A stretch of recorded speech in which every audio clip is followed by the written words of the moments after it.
Quelles sont les 4 phases d'apprentissage que vous devez connaître quand vous êtes manager ou même collaborateur et qui vont influencer votre manière, de passer chaque phase naturellement pour pouvoir devenir expert et également qui va influencer votre manière d'accompagner votre équipe? C'est ce dont on va parler aujourd'hui. Bonjour, je m'appelle Karine Deville, je suis experte en puzzle d'équipe, c'est-à-dire que j'aide les chefs d'entreprise à faire cliquer les pièces du puzzle de leur gestion d'équipe différemment pour pouvoir se bâtir une équipe autonome, une équipe qui va savoir travailler ensemble, que vous soyez là ou pas, pour gagner en sérénité, pour pouvoir être focus sur votre zone de génie et de pouvoir également vous libérer de votre équipe.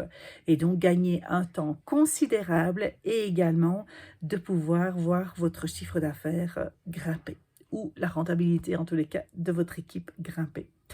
Alors aujourd'hui, j'avais envie de vous parler de ces 4 phases d'apprentissage parce qu'elles sont super importantes pour vous-même, parce qu'on passe tous par ces 4 phases-là.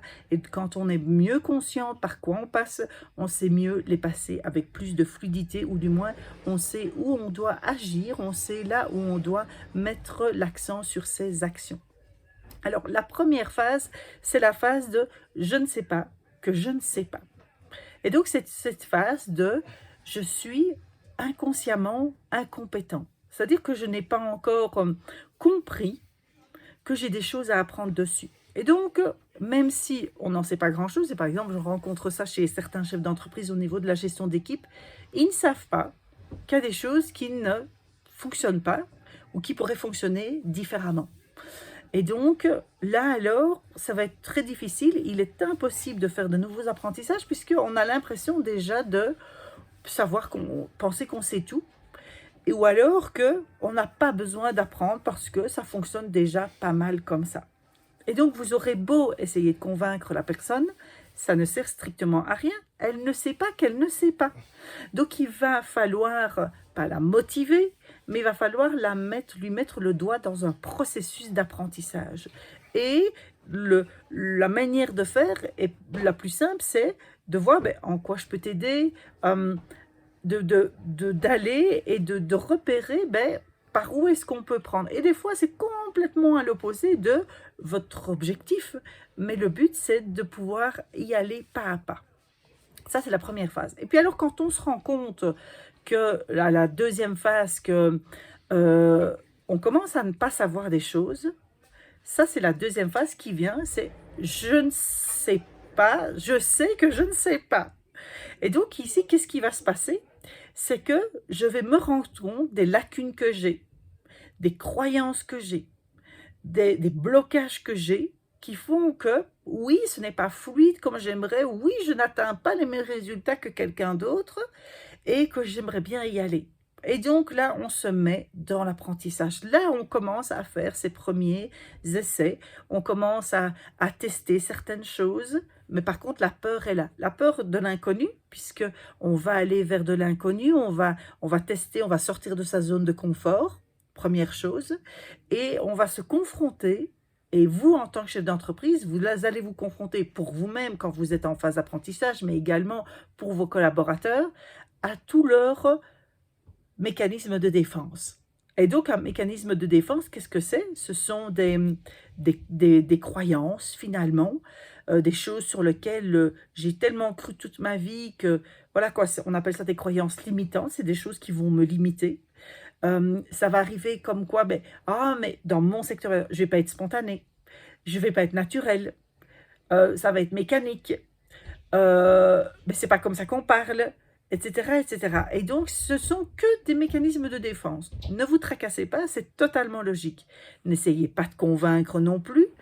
Il va falloir utiliser d'autres techniques dont vous pouvez trouver des tas de pépites dans le défi 365 jours que je suis en train de réaliser. C'est une des vidéos que je suis en train de faire du défi 365 jours.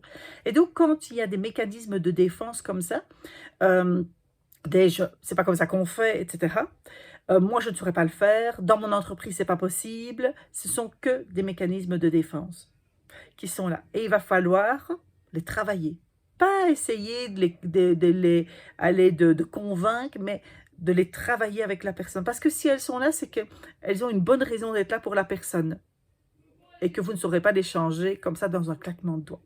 Et puis au fur et à mesure qu'on débloque tous ces mécanismes de défense, on passe au troisième stade qui est je suis consciemment compétent. Oh, il y a des choses qui marchent, il y a des choses qui fonctionnent bien et ça c'est génial, on voit notre évolution. Et on voit les progrès qui se passent pour nous-mêmes, pour notre équipe. C'est vraiment fabuleux. Et donc, la clé majeure pour pouvoir traverser cette phase, c'est la régularité. Comme ici, moi, je me suis lancé mon défi 365 jours pour être dans la régularité. Parce que je savais faire certaines choses. Je savais aussi que je ne savais pas encore faire certaines choses. Et que si je voulais aller au-delà de devenir vraiment une experte dans tout ce qui est oral et dans la fluidité de ce que j'ai à vous amener, les pépites que j'ai à vous apporter, eh ben, c'était une des bonnes manières de pouvoir le faire. Et donc, en un an, vous n'imaginez pas tout ce que ça m'apprend, bien au-delà que de faire de simples vidéos, entre guillemets. Mais ça, vous pouvez vous connecter sur LinkedIn avec moi parce que je partage mes prises de conscience. Et au fur et à mesure ici, parce que ça fait quand même plus de 150 vidéos que j'ai faites déjà maintenant, je vais partager les prises de conscience que j'ai faites avec les défis, avec mon évolution d'entrepreneur, etc. Où est-ce que j'en étais? Oui, ça c'est régulier chez moi. Si c'est la première fois que vous venez, j'adore diverger comme ça et puis de revenir à mon fil conducteur. Et donc, régularité, constance.